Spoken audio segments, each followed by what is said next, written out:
else does it. So welcome back to the House of the Unknown. Um, Emma I think just you're started. Yeah, Emma started chewing her squeaker. Here, Emma. Give her the rest of your borscht. Here's some of that borscht. Ow, you bit me. Your borscht 9/11. Yeah. So welcome back to the House of the Unknown. It is a COVID edition because I contracted COVID because I'm a dumbass. Supposedly. I'm boosted up and I got all my masks and everywhere I go and I still got it and everything else. So yes, how are you guys doing? David, how are you doing? You know, I'm hanging in there. Yes. I'm barely making it. How about you, my sister? You saw me like 5 seconds ago. You know how I'm doing. Yeah, she was tired. She was asleep this whole time that she was like doing stuff. She's been waiting on us. She's been waiting for us to talk since 5 o'clock. I did a little research, little. She did her job this time. She did some research. So, but yes, for this COVID edition, I figured that we should talk about, I know, some urban myths and legends, and maybe some ghost talk. I know, David, you're a non-believer in ghost talk. I remember the story you told me, about when you were talking with your aunt, and she said she saw a ghost man with no head. Yeah. Yeah, and then it was like the most funniest story ever. You said, well, I don't know, you said something about how if it was her husband with no head, she would like, I don't know, something. I don't know. It's been like a long time, but it was a funny story. I'm also eating beet soup. It's not beets. I remember that story, but I don't remember what I said to make it funny because she actually did talk about how they saw a guy, or she saw a guy walking around their farm with no head. Wow. She was, It's like, a guy with no head, you're looking right at it. It's lonely over here. Definitely. How about you, Nani? How are you?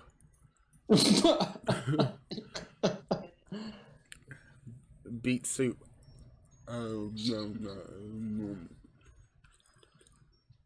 But no, we decided to do some urban myths and legends as well for our state of Oklahoma that we live in.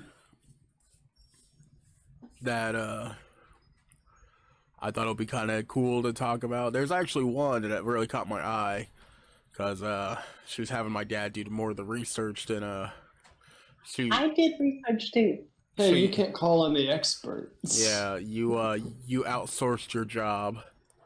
I'm gonna phone a friend too. You ever heard of Carl Sagan? No. Carl Sagan. I'm gonna talk about the Astro Universe. Astral projection. Astro projection. But yeah, dog's crying now. Oh, well, I can only hear the wind chime. Oh, oh, I can hear that too. I think I gotten so used to it. I'm just like, until you just said something, and I'm like, hey. Hey. What's up, sheeple? Alright, so you don't believe in ghosts, do you, David? No, I do not. Was it but you did believe in the Holy Ghost? Well, yeah, I used to. And the Christ.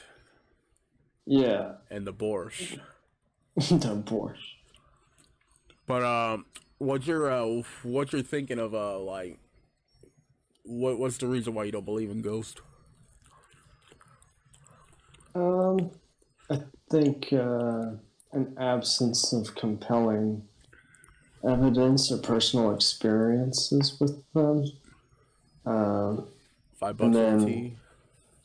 Anecdotal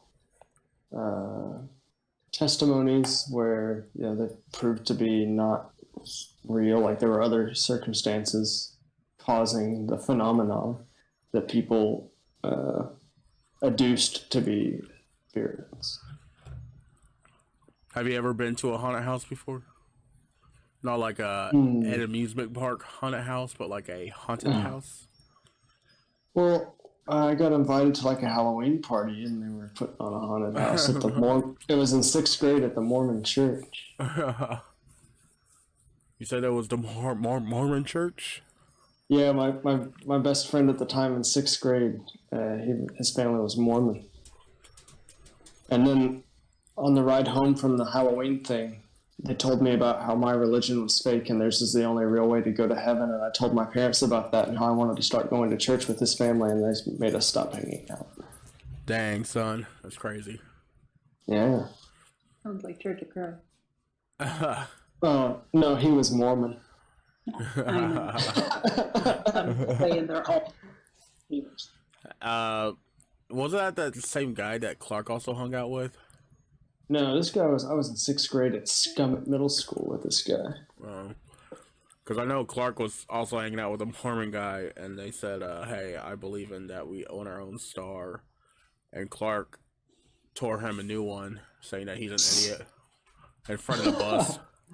In front of the bus. Well, he was in the His parents bus. bought him a dog. I didn't know that kid, but poor kid. Right. He would be like, I don't know. Clark was always weird. He would be like that guy, but yeah.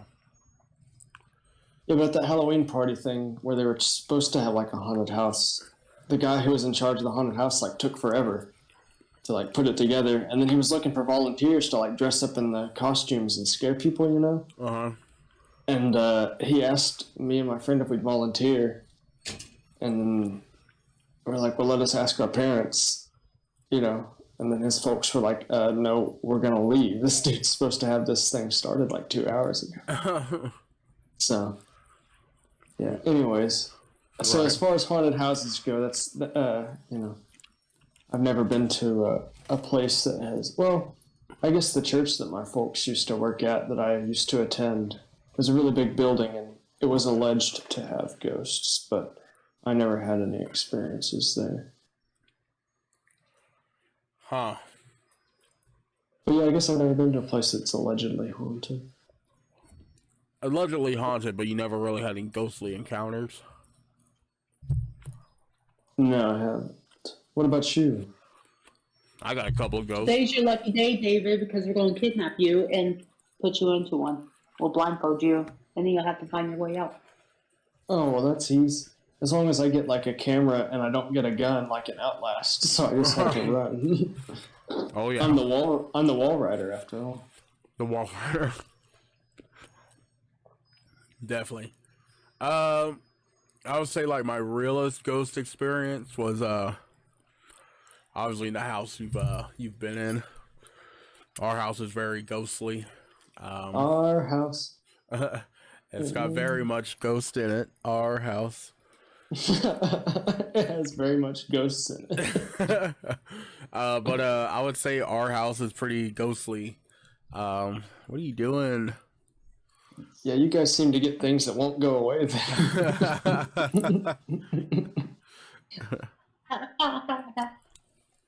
But yeah, I would I'm say talking about Dad. But you're talking about Lacey, man. Oh yeah, that too. I would say that my ghostly encounter was mainly I went to the bathroom, the one where, you know, our main bathroom was. I don't know, it was it's really weird because we used to have a heater that didn't really work. But I don't know, I think I went to go pee or something. It was it could probably be me being tired, but or something. But I walked into it, and I looked in the mirror, and you know how you can see in mirrors, you can see like if you turn the corner, you can see like how I guess you'd say it's the looking glass, you know, where like, you know, where you can see other things and stuff. But I looked at that the heater of our bathroom, and it turned into a face, and I legit saw it in the mirror, and then I quickly saw it outside of the mirror. Then I got freaked out, and I quickly just like stood back. I was like, "What the hell was that?" It just happened so fast that it just like it still burned into my head because it was just like because I don't know what I saw, but I saw something, but I don't know. Well, it's just a case of apophenia. Could be, but I don't know. Apophenia is where you see something more than what's there. Like you ascribe a meaning to something. It's Well, I mean, like it's know, not. like- I mean, it wasn't from the uncanny valley either. I mean, it was just. No. Well, apophenia is as simple as looking at a cloud and saying like, "Oh, that looks like a chocolate starfish." But It's the fear So of what- ambiguity, but I didn't have that fear. was what was it in like the middle of the night when you saw it? Yeah. Well, And I had mean, you just woken up? I mean, all the lights were on. Like everyone was up. It Oh, it just so happened to be like I don't know, just. But Was it dark in the bathroom? nope, it was light. Had you just woken up? Nope. Like I said, I could just been tired because it was late. But this was also when I was like 14, maybe I think 15. Hmm. It was when I was younger. I know that for sure. I still am young. My neck's got like a weird fat thing going on right here. Oh, it's just the camera. It looks great. So I want to make sure that everybody knows. Like I'm not trying to discount your experience and what you actually saw, but I'm trying to maybe interpret the meaning of what you saw. So just I don't know. as a with peace and love kind of thing, you know. My second encounter was with my grandma's house. We were like walking through and like something from the hook flies up. It was crazy. It felt like something from Ghost Adventures. It was like, Aaron, go in there. Of That's Aaron. pretty cool. Yeah, but it was my sister. I was like, no, honey, go in there. What about you, Nani? Have you had ghost encounters? Oh, she got loads of All stories. my life. Where should I start? Here, the apartment, or Probably old house, my grandma's house. whatever time the doctor decided that you would benefit from a regimen of Prozac. Uh-huh.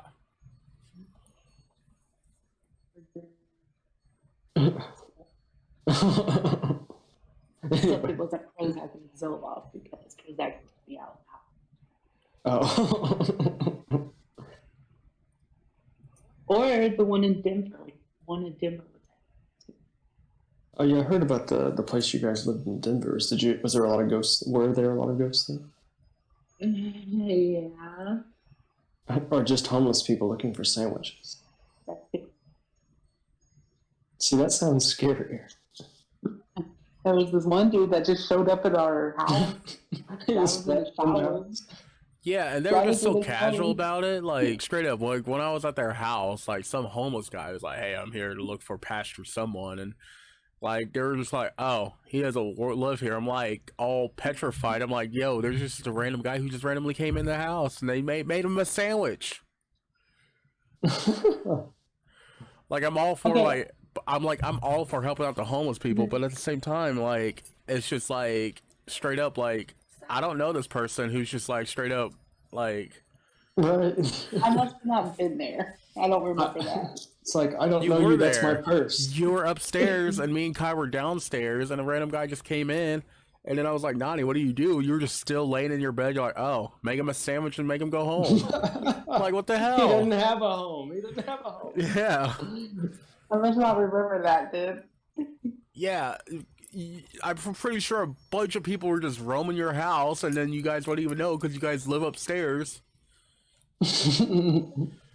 So No. Their house is really scary. It's like it was built in like in the 1800s and stuff, and the old like Victorian house. It was so beautiful. they had like windows that were like the size of a house.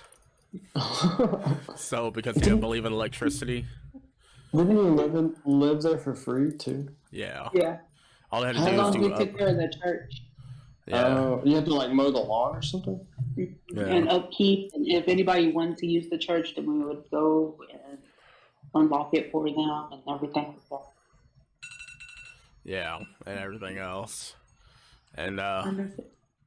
huh? I miss it. I guess so. It was scary as fuck. And that church was even more haunted too.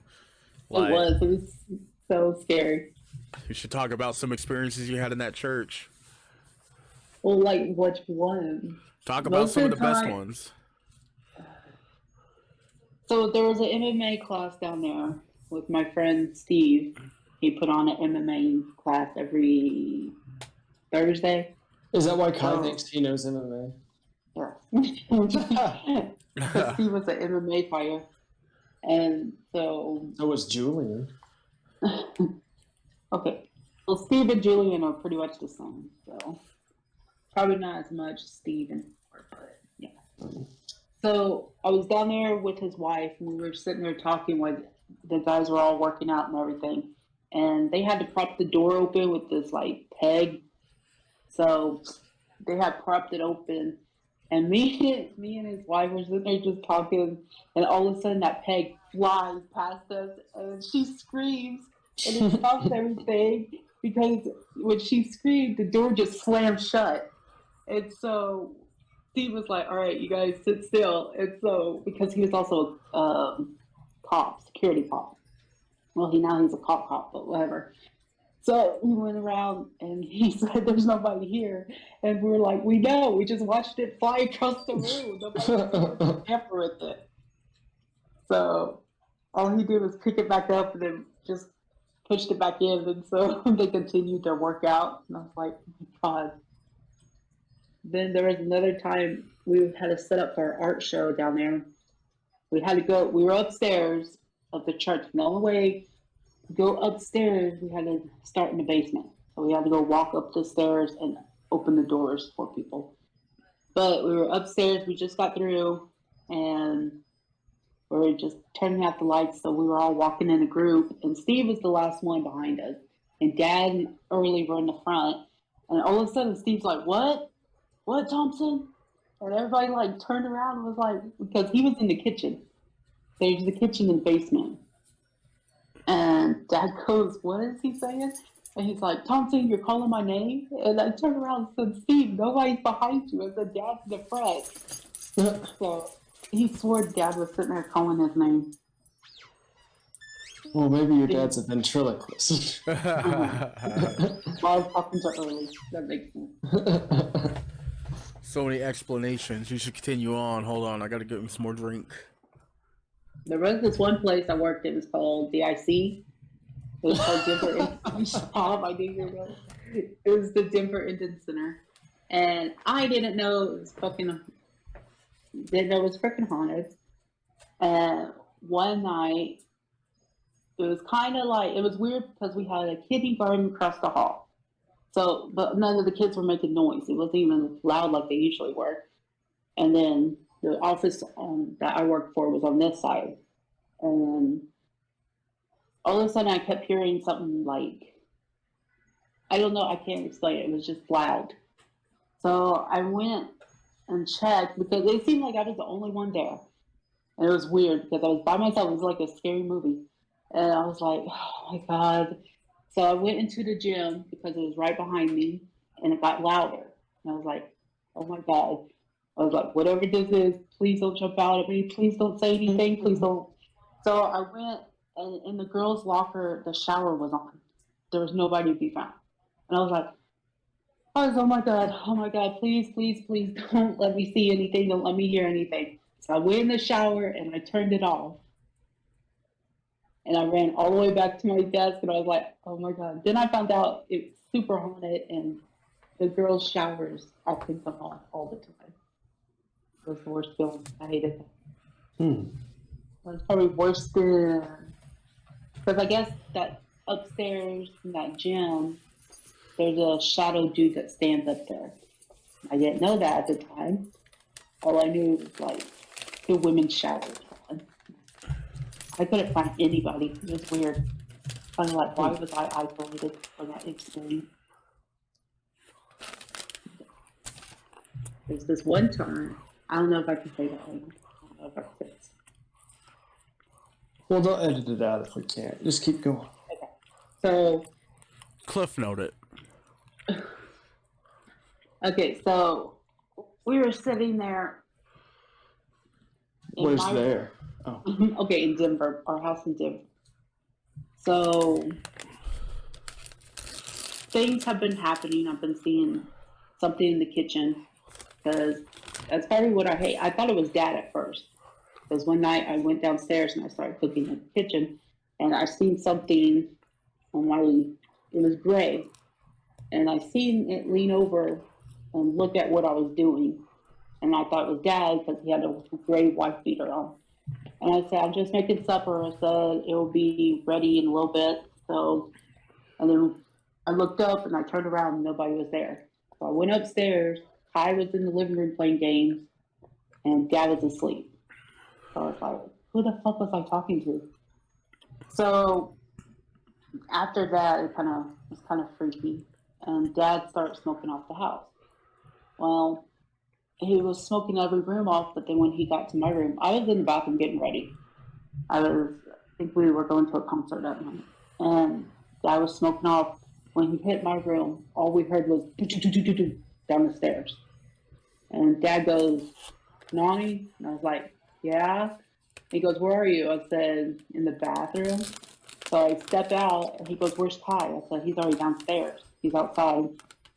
And so that was the most creepiest sound ever. And it was out of my room. So whatever it was in my room. It just went down the stairs super fast. Because we just heard do. And then Jasper and Kitty started like going nuts. And I was like, oh, God. I did not like that. That sounds scary. Should I tell about Ty? Yeah, tell everything. Sure? Don't make it sound crazy, though. I mean, make it seem... Okay. Yeah, embellish it. You know. So, well, what started the whole thing was my dad's friend, David. He is David. Preacher. He is a preacher / what do they call him? Do you remember what he's called? Pedophile. He's like his own medicine. He's Mexican and native. But, Shaman? You said medicine man? no. What'd you say, medicine man? Yeah, that's what that is. Yeah. So that's what we call shop. But yeah, so I don't know what possessed him to come over to our house. But I guess he has been working with a witch, a practicing witch. And he had garbage to throw away from the powwow we threw. And for some reason, after he was visiting that witch, he came over to our house. And when he was dumping garbage, he left something. And well, it found Dad. And it was really attached to Dad. At that time, Dad was like sleeping a lot. And started noticing, and was like, Dad, you're like tired all the time. He goes, yeah. But then when he would get up, he had like 3 scratch marks down his back. I was like, what the hell? I said, what happened here? And he was like, I don't know. And He's trying to get his swerve on too. You know? He goes, I don't know. And I was like, Dad, I said, that's not cool because it's 3. And he goes, yeah, it's kind of worrying. But Dad just brushed it off. And then a week later, he had 3 scratch marks on his chest. And I was like, Dad, I'm pretty sure I told you something. I was like, now it's on your chest. He goes, I don't know where they're coming from. I guess your fingernail clippers broke after 8 fingers. So I was like, eventually things started getting worse at the house. And Kai stopped sleeping in his attic. So he moved his stuff.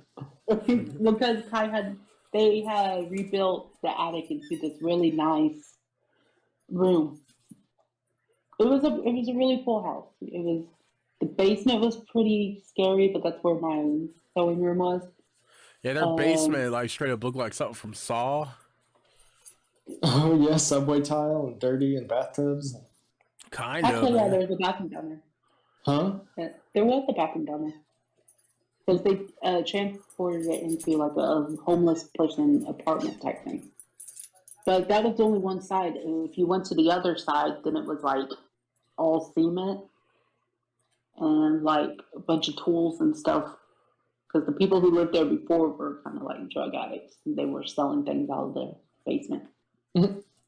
But anyways, so they went up.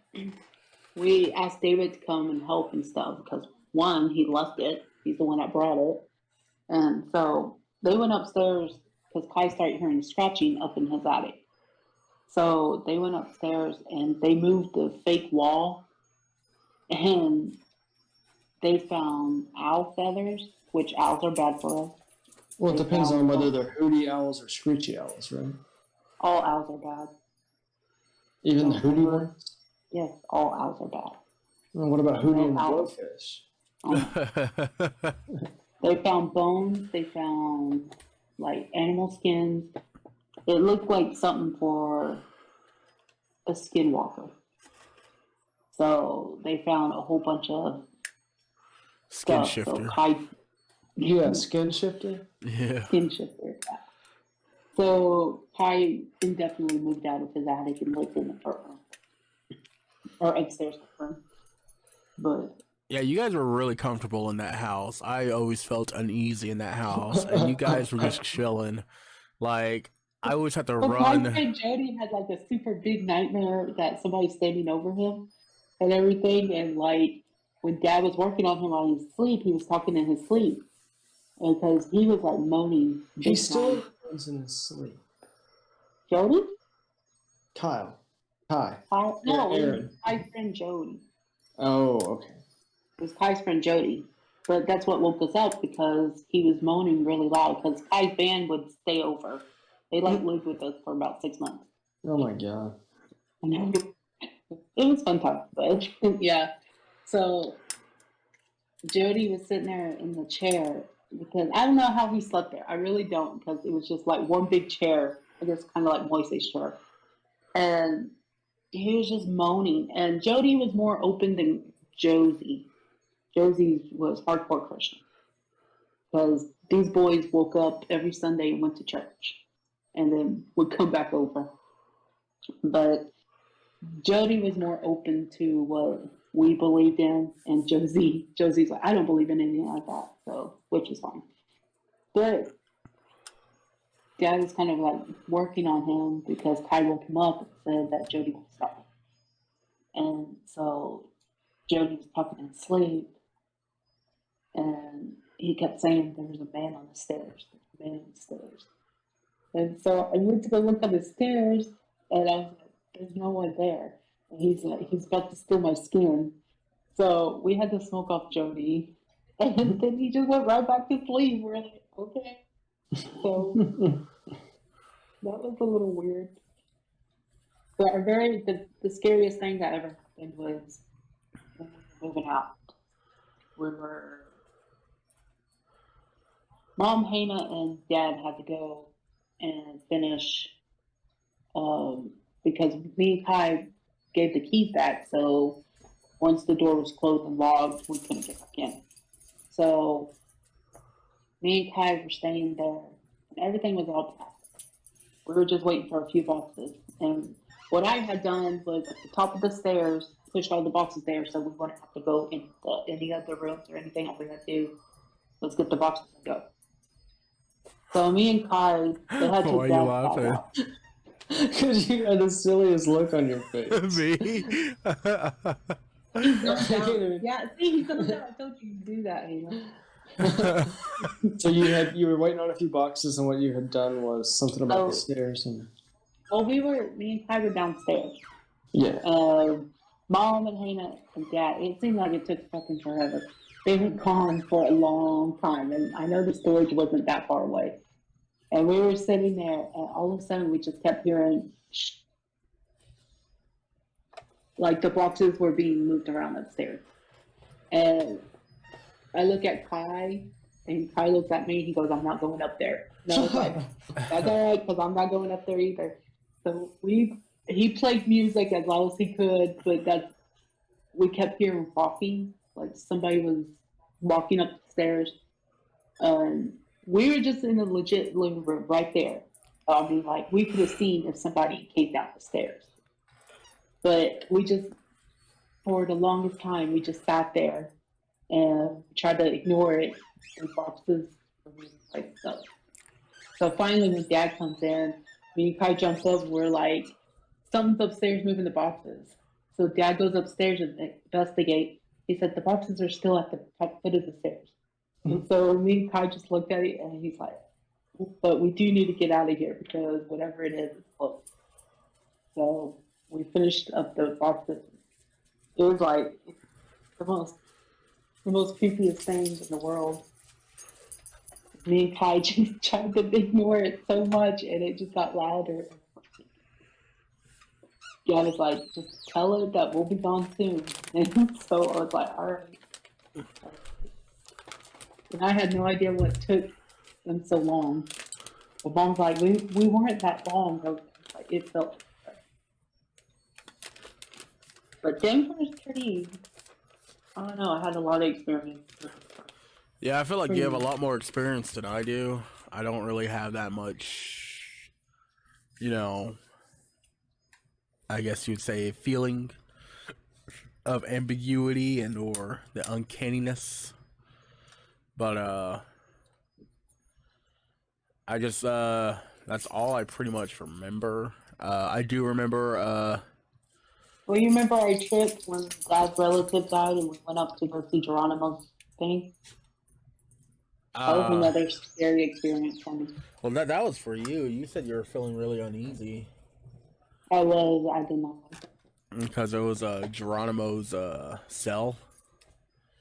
And So, yeah, We Geronimo, went to Fort Steele, and Mom said that her dad would always take them up there, and they would always go work out. Because once they captured Geronimo, they put him in a really tight cell. and they had like a explained really creepy how- mannequin in there too. Mom explained how Geronimo, because he was so used to being free, that when he was caged in jail, that he paced back and forth every day, and it wore the floor down to where he was pacing. And right when we got there, that soldier guy was like, "Yeah, but the Geronimo cell," he said, "whenever you heard about that," he said, "it's not real." And Mom's all, "I remember seeing that as a kid. I know it's real." But he was like, apparently they paved over their invention. But the cell next to Geronimo, well, first it was kind of a creepy house. And Mom's like, "I got this sick feeling." So upstairs, I was just like, "All right, don't really care for it." But we went downstairs where all the jail cells were, and Mom and the boys were sitting there looking inside Geronimo's cell. Well, something kept calling my attention in the second cell. There was nothing there. I couldn't see anything, but I felt something. And the door behind us kept slamming because the wind, it's super windy. And it just got to the point I couldn't handle it anymore. So I took off running, and Mom was like, "Where are you going? Where are you going?" And so, because I had no idea where to go. So I just sat on the porch and stuff, and Mom chased me down. She's like, "What's the matter?" I was like, "I don't like it down there." I said, "There's something down there." And she was like, "You're just gonna leave me?" I was like, "You guys are taking your time." Hey, I'm done. Right. She goes, "You didn't even get to see the cell." I was like, "I don't care. I didn't want to see it." But can I say this part? I don't know. Go on ahead. Should I say this? Oh no, I don't know if I should say this. you can't do that. You can't just say, "Oh, I can't say it. There's something else, but I'm not going to say it." You can't tease us like that. Dad, So did what? tell me what happened when Dad got home, because I was like feeling all these emotions, like scared and freaking out and stuff. So mom pulled out her speeder and she told me to smoke off, and that wasn't healthy. And I was just crying and crying. And she was like, "What is the matter?" I said, "I don't know what's the matter with me." But Dad worked on me for a long time. Apparently, there was a young soldier that was locked up in there, and for some reason, he attached me. So, but Dad said all the emotions I was feeling was what he was feeling. So he said that he was a young soldier and he was dressed in blue, but he said whatever it was, he said he was super scared and paranoid. So I was like, yes, I don't think I'll be going back to that place. Scary. Yeah, not the first time something touched me, but that's the first time. So why did you feel like you couldn't share that part? Because I don't know if I'm allowed to share what we did. I'm not sure. I mean, like, There are certain culturally, things, and or I mean, we asked Dad. I mean, we got permission from Dad. I mean, there are things. This is the part where I do kind of do more believe and more what we've done. We've experienced some things in our lives that it kind of just makes sense. And it's kind of odd for people, for the naked eye, that you see that people are like, oh, that you're trying to explain it to, for I guess you would say a normal person, as just the way that we talk about things is kind of like very unusual, as you'd say, and most of it that we do talk about, and most of the stuff that we do, it's kind of like we don't really try to talk about it, but I mean, people know about it most of the time, but they're also known as like a nutcase. Usually, no offense to you or anything, David, but like sometimes when you see like those crazy health gurus or nut vegans, or who like grab the sage from, because you could buy sage at any health natural store. grocers. Yeah, at natural groceries or whatever. It's because they've also heard that they have some healing properties into it. So, but also, most people don't believe in. They're like, oh, it's science this, modern medicine that, but yet they go to church on Sunday and say, hey, the healing of prayer. So, Which is pretty much the same thing what we do. yeah, but they just find our stuff unusual because it's not the norm of what we do. I mean, I don't really, I mean, if someone, I've always had people who were like, can I pray for you or pray over you? I don't make it weird, be like, okay. It is a bit weird that they want to pray for me, but hey, that's cool. But I mean, I still accepted. I said, all right, well, thank you. There's nothing wrong with that. I've had a few other people. I don't know. I remember I was trying to collect money for Sophia. She has diabetes. Remember, we were at Bricktown, and they were trying to raise money for her insulin pump or whatever. And so I was like, hey, can we gather up some money for this woman and stuff? And then the father's like, He's a child. I know, it was straight up like had a picture on there, and he's like, can I give you a prayer instead? I'm like, sure, I guess anything would do. Luckily, the son gave me like $5. That was it. But at the same time, I'm like, I don't know. It felt weird to me because I was like, I mean, I hope she does do better. But at the same time, it's just like, we really need that money so she can survive. I don't As know. many people, I mean, I've heard stories about you getting like getting your salvation in the Texas Roadhouse. Like, you don't deny anybody. You were there. You were there. I was not there. Yeah, it I was wasn't you, there. Caleb, CJ, and everyone That was else. a different time. That was a different time. I was not at Texas Roadhouse with you because you told me about it, but I wasn't there. I'm pretty sure I you can't were. remember what. I'm pretty sure I wasn't because I remember you telling me about it. Because But CJ anyway, paid for all of us. that was a different time. That was a that Maybe, time I I don't was know. with you guys. Yeah, I don't know. Like, I just remember. Yeah, I just remember that my friend CJ, me and David's friend CJ and Caleb, we all went to a Texas Roadhouse because it was for Caleb's birthday, and CJ, was Okay, the yeah, only, I don't remember that. and because it was because well, it was like a few days after Caleb's birthday, but CJ's like, I got a job, and CJ was the only one with a job, but Caleb was the only one allowed to drive because CJ never had a car yet. So we all kind of had our own roles here. Me, I was just a fat ass who's just always there. But yeah. So we went over to Texas Roadhouse. CJ was paying. We were all waiting to seat. A woman comes and stares at me for a bit, and this is around the time when I was a senior in high school. Um, I thought we were. I thought she recognized me from the college because I went to a college in the morning to help out some preschoolers there who have the cochlear implants and stuff. And I thought she just recognized me that like, hey, you're one of those student teachers.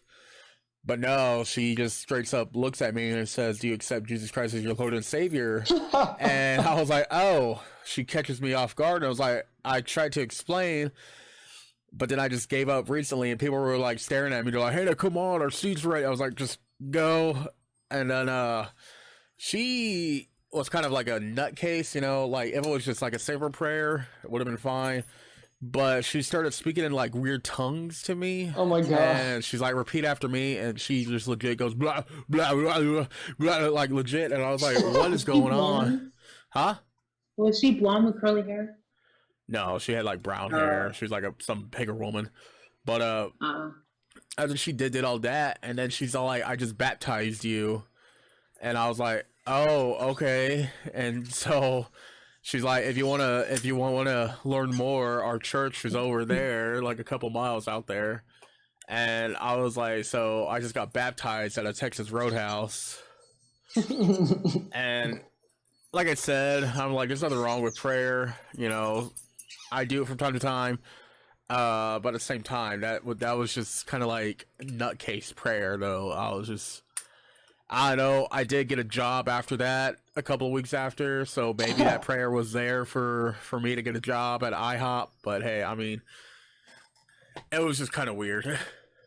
As many times as people have offered supplications and orisons over you without you soliciting them, they ought to call you Prana Saint. The prayer saint. Prana Saint. Praying a saint.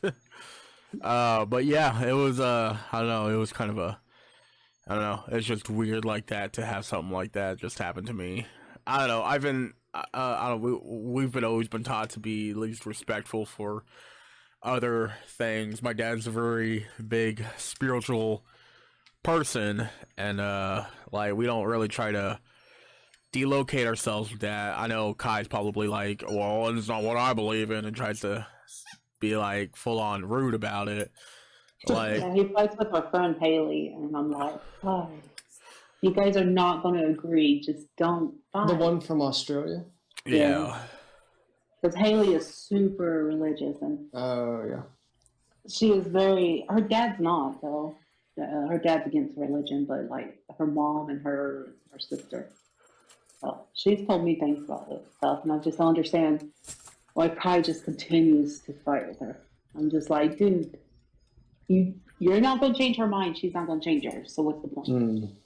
That's about the place that I'm at. Except for on the podcast, I have to be an asshole. Yeah, I mean, I don't know. Like, I mean, We've experienced a lot of stuff. yeah. So I mean, I don't really try to hate on other people's religion. At least just tell them about my experiences and stuff about how I feel about religion. I mean, if some people really do need it, then yeah, that's great for them. But just try not to push it onto me, and don't hurt my dog. We'll be fine. Type situation. Because I mean, your dog? it's just a joke. It's like, I don't care what you do, just don't hurt my dog. I got initiated in the Jehovah's Witness. Oh yeah. Yeah, I don't know how they found my name because I never gave them my name. So that was a little weird. It's spiritual. It's they're haunting you. My friend, weird. my friend Colton was a Jehovah's Witness, but I don't know. He was also a weird nut either too. Like, I don't know. Do you remember him, David? His name was Colton Smith. Doesn't sound familiar at all. I don't know. He was my friend. Maybe if you dig out that yearbook, I'd recognize his face. Probably, but yeah, he was. I don't know. I don't know. He was a weird guy. I don't know. I guess people found him attractive, even though his face looked like it was starting to like, you know how like the sour drop guy or the sour head or the warhead The guy. Warheads guy? Yeah, it looked like his face was starting to slowly turn into that each year. Where it was like, He had a chiseled jaw, man. He had a chiseled jawline. He had a chiseled jawline, and his hair was always spiked up. He looked at like I don't know if you ever seen Psych. Mm-mm. He looked like Sean Spencer from Psych. Just really. Is that the show where the two guys pretend to be psychic? Psychic. Yeah. But turns out they're just like fooling people. Yeah. Well, they saw police His cases. dad trained him. What a coincidence.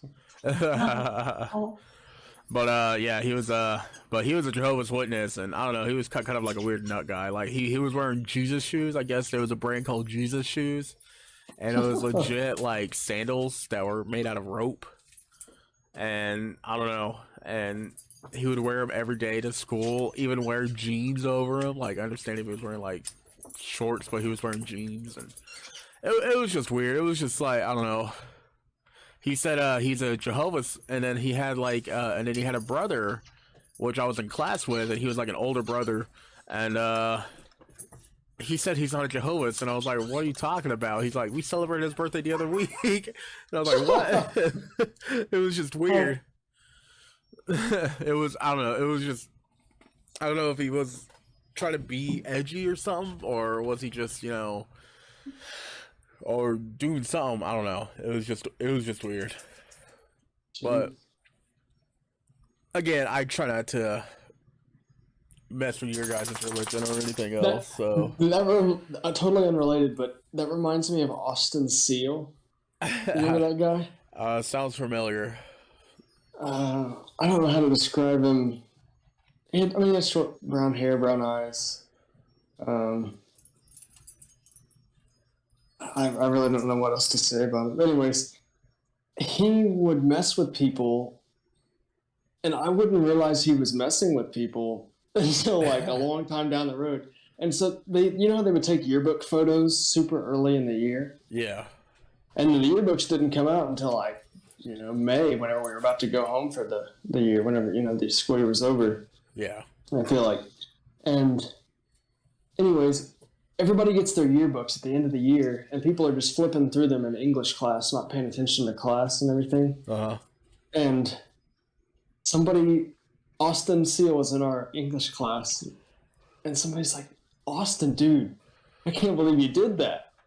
And everybody starts flipping through the yearbooks trying to find what he's talking about. And Michael stands up and he's like, you're in the Young Republicans and the Young Democrats club photo. And come to find out, he wasn't a member of either of them. He just showed up to the picture. Classic senior prank right there. God, that was brilliant. That was, oh man, that guy's a legend. I don't know what he's doing now. Last time I saw him, it was at UCR, and he said he was studying the funeral service thing to like be a mortician. So, He was. maybe I'll see him again on tomorrow's train. You'll see him again on the dumpster because he's homeless now. No, death is big business, man. Morticians, they're making that dough. Making some dough. That's why all the morticians you see are old. They don't want to give it up. They got that, that mortician money. And then they got that mortician money. They got those dead presidents, man. Exactly. Well, I think that was enough ghost talk that led into strangely into religion. Yeah, I'm sorry about that. No, you're good. Nani, you did say you have a couple of urban myths and legends. myths and legends. Urban, Yeah. what? Huh? You said you got some urban myths and legends. Sure. I guess we're gonna talk about Bigfoot, right? I know we have a Bigfoot in Oklahoma. Why do you bring a Bigfoot? No, not what's gonna. No, we're not talking about Pocahontas either. Are we gonna talk about Deer Woman Oh. though? We can, but I thought we'd start out slow. Oh, okay, yeah, we got some slowness going on. I don't know. There's one that caught my eye for our outsourcing job. With the Uh, Dead Circus. the Dead Circus. Yeah. Is that known as an urban myth or legend? I would qualify Pretty well that as known. like, yeah, especially in Edmond. Like I've heard all about it, never been. We can always start out even slower. In 1977, the Girl Scout massacre too. Girl Okay, Scout well, first mass. of all, that's not in our town. So Well, I we have mean, some things in our town first that we can do, and then we can go out and adventure. okay, I guess so. No, but yeah, you guys heard about um the graveyard next to our high school? What do you mean heard about it? Like I know it's there. I know it's on the other side of the train tracks. You never heard anything about it at all? No, not a bit. So there's a legend, urban legend that's been going on back in my mom's day because they would go there and try to see it. So apparently, one of the tombstones glows, and they can't figure out why. It has glown ever since. It's glown ever since they can remember. And every time they try to go up to it, it stops glowing. So the closer you get, the dimmer it gets. I wonder if that legend survives now that everybody's all blown up. It makes me wonder because now that we drive by, there's solar light. So it makes me wonder if they were trying to deter people going in there. Because Mom and her friends went and drove there one night when it used to be open before they started locking it. This was in the 70s, she said. Do you know why they started locking it? Because a lot of people are going in the graveyard. There's a lot of panty raids going on there. The people they started locking it because people were dying to get in there. Anyways. Apparently, Mom was sitting there and they were looking for it, so they were driving around and they would stop and they would try to find it. But before they found it, the cops had pulled them over and told them get out. So, but yeah, they said that late at night, it's pretty bright. You can see it from the road.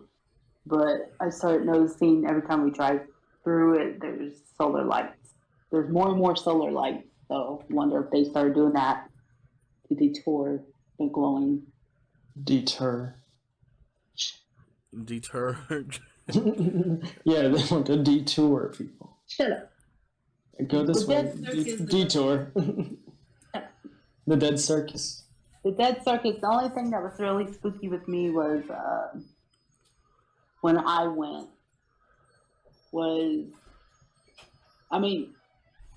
we went and my cousin, his friends took off somewhere. I went exploring the other way. And I went into this little house. And it was all tore up before kids and vandals and stuff, but there was blood all over the wall. And so that was kind of weird. And I was like in high school. And what really freaked me out was because when I went to go look for my cousin, they were like busting into one of the old cars there. And so I went to go look for my cousin because there was like a newspaper clipping.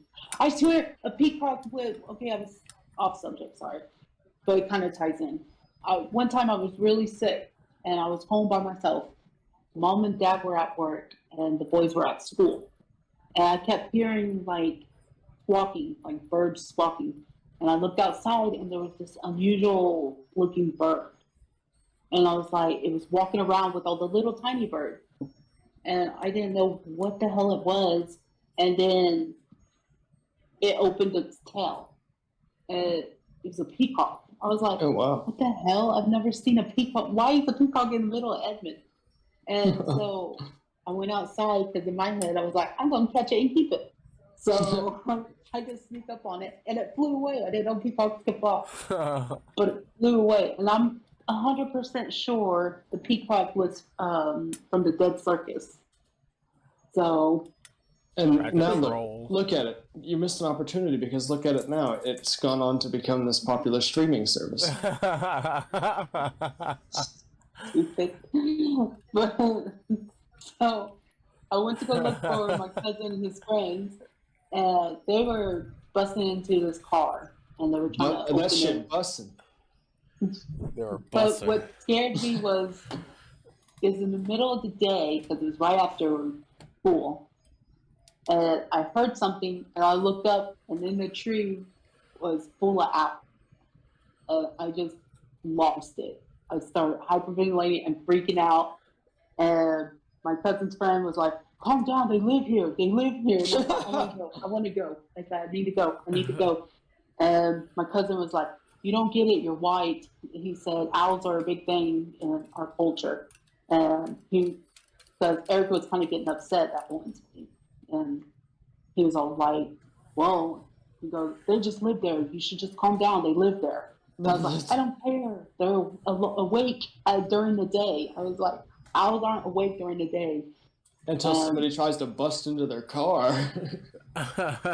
So, but yeah, so we came home, and it was just like never again, never again. That was more because owls they mean death and bad luck.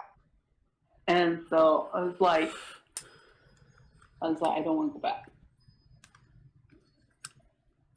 Scary. So that was my experience at Dead Circus. I never had an experience because I never went there. Yeah, I've never gone either. I just heard it was like a tent with blood on it. And I was like, well, the tent's obviously not standing up anymore. So there's nothing there. It's just a tarp on the ground. Well, the building, when I went, there was buildings with blood on it. It wasn't really a tarp, but we also didn't go farther in the wood area. Isn't the purpose of a circus to be temporary? Like, why would they have permanent buildings? Because it was a traveling circus, but that's just where they stayed when they were off season. So when the carnival wasn't traveling and stuff, they would park and live there. So I guess they just The circus of value. What? That's a Bioshock reference. No. Where you I'll buy be back. ammo and where you buy Elmo.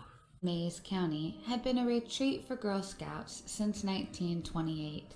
Its 410 wooded acres could accommodate 140 campers and up to 30 staff members.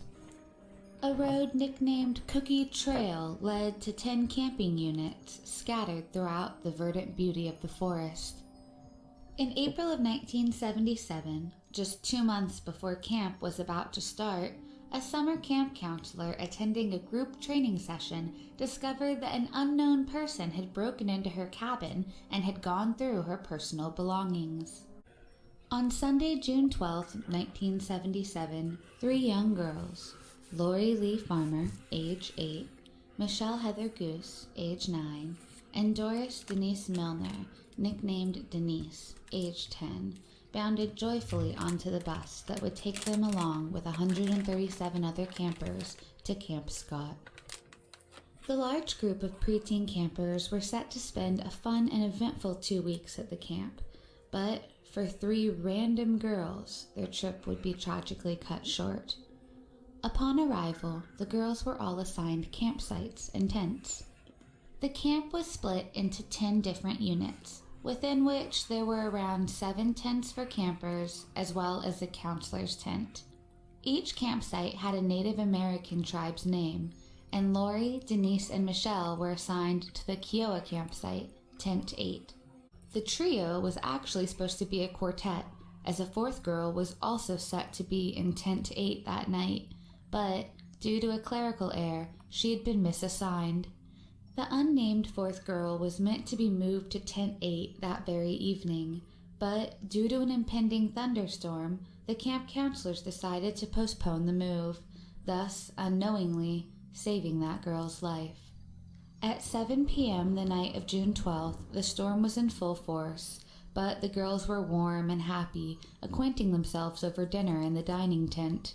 Carla Wilhite, a university student working at the camp, later testified that around 1:30 a.m. in the early morning of June 13th, she heard what she described as guttural moaning sounds at a cross-section of trails leading towards the showers. She swept her flashlight across the campsite as the noise started up again, but, seeing nothing out of the usual, returned to her tent without alerting anybody else. She later explained that she assumed it was an animal and made the choice not to tell her coworkers because she thought they would be annoyed at having to walk through the cold, damp, dark forest and would think she was not up to the job of being a camp counselor. This choice, she says, would haunt her for the rest of her life. At roughly the same time, another girl from another campsite says she heard screams and someone crying, "Mama, Mama." She, unsure of what to do, did nothing and went back to sleep. At 6 a.m. the next morning, Carla Wilhite, the same camp counselor who had heard the strange sounds in the night, was jogging the path towards the same cross-section of trails that led to the camp showers, which was the same location of the strange noises she had heard the night before. Under some trees, she spotted 3 sleeping bags. Thinking it was leftover luggage from the new campers, dropped off the day prior, she began to make her way towards it. Then she saw a body. It was the 10-year-old body of Doris Denise Milner. Carla's screams first alerted the other camp counselors to the gruesome scene, and quickly a crowd gathered. Upon seeing Denise dead, beaten, bound, and partially nude, the counselors were too fearful to open the other 2 closed sleeping bags, and police didn't even realize that there were 3 victims until authorities arrived on scene and a coroner opened the 2 zipped sleeping bags. Authorities would testify that the other 2 girls, Lori and Michelle, were both bound with elastic bands in their respective sleeping bags, both in fetal positions and wrapped in bloodied bed sheets. Both girls had died of blunt force trauma to the backs of their heads, seemingly while they were still sleeping inside the tent. Denise, however, detectives surmised, had been led away from the tent still alive. Evidence showed Denise was sexually assaulted and beaten so hard in the face that indentations of the weapon remained as post-mortem artifacts, although her cause of death is listed as strangulation. There was blood on the floor of the tent, indicating the girls had initially been attacked inside and then were carried outside. Evidence found on scene included a large flashlight, red in color, with a single fingerprint on the lens that, while able to be dusted, imaged, and scanned, never returned any matches in any state or federal databases. A footprint left in the pool of blood in the tent was also found, made by a male size 9.5 shoe. Along with these items, there was also a rope, duct tape, and a long black hair. Authorities began their tedious and emotionally charged investigation surrounding the camp with emergency vehicles. Parents were informed that something had gone wrong and that they would have to pick up their children at the council building.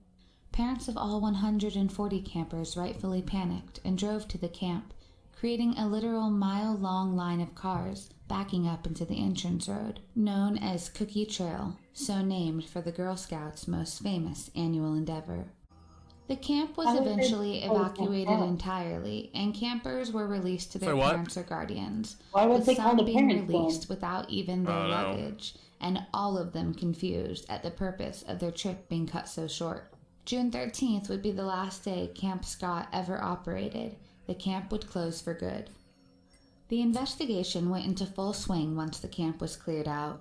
The following day, June 14th, detectives noted that it appeared the murderer had attempted to clean up the blood and smeared it around in the process.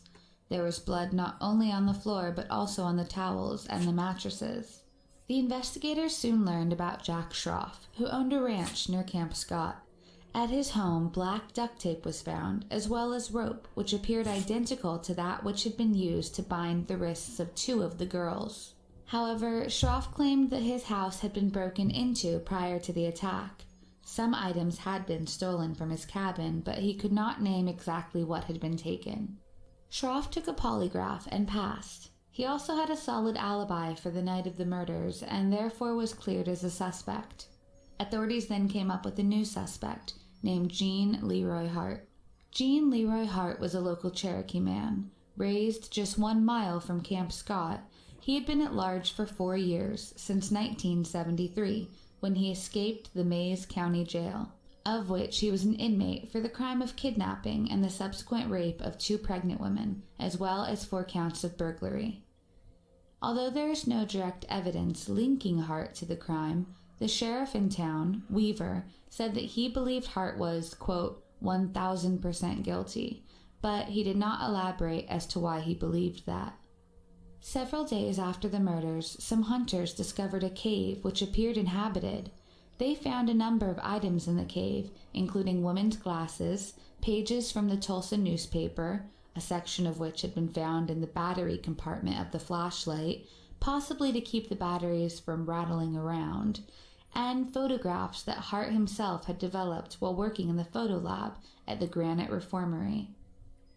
Perhaps the most tantalizing clue found in the cave was a note written on the wall which read, 77-617. The real killer was here. Bye-bye, fools. Nearly 1 year after the crime, Hart was picked up at the home of a Cherokee man by the name of Pigeon and arrested on suspicion of the brutal assault and murders. Investigators searched the residence of Pigeon, but did not find anything related to the case. They searched again, and this time they found items that the camp counselor claimed had gone missing before camp began.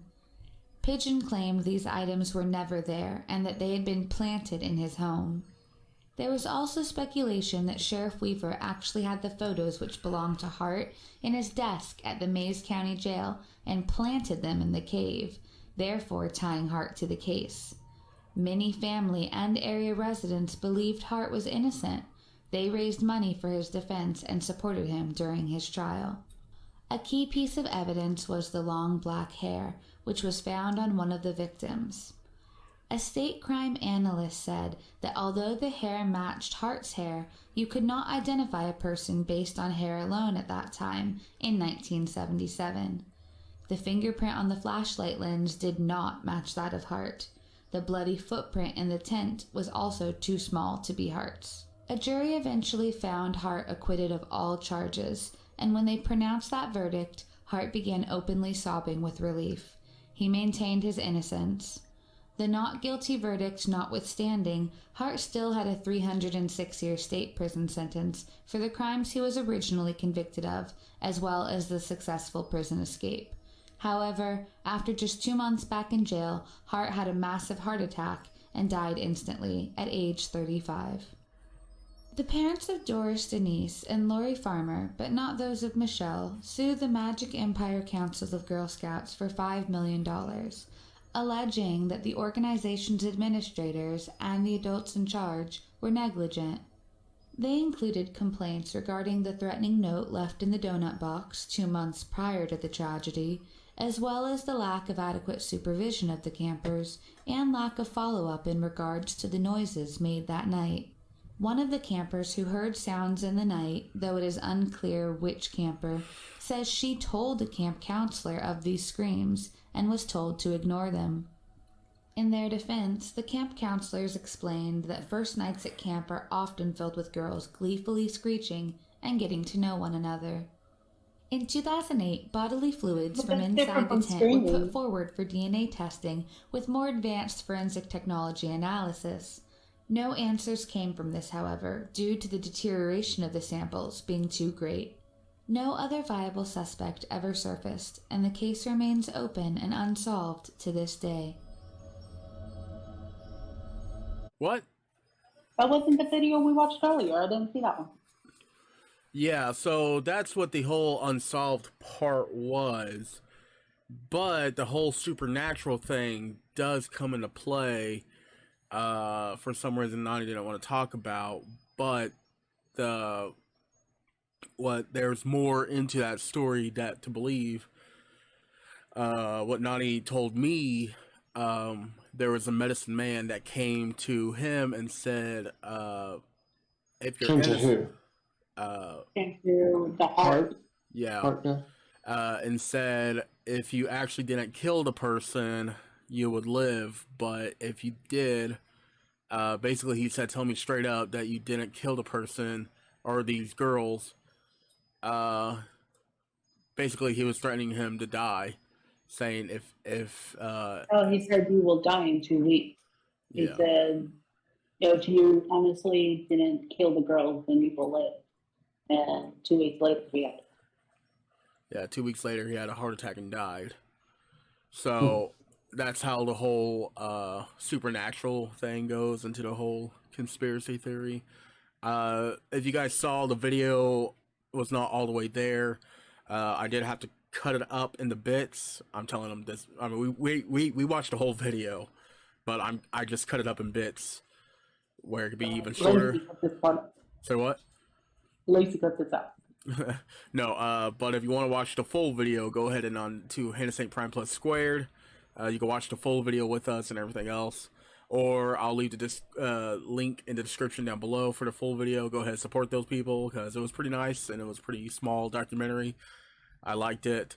But at the same time, we got to get ourselves into that whole conspiracy of him being linked into... would you say it was murder? Was he murdered in a supposed heart attack? But he was already threatened by a medicine man, and a medicine man came to him. Correct. Huh? He just warned him. He wasn't really threatened. He warned him. Yeah, he just warned him. I don't know. How do you want to explain that into the whole situation about that he supposedly died in a heart attack by natural causes?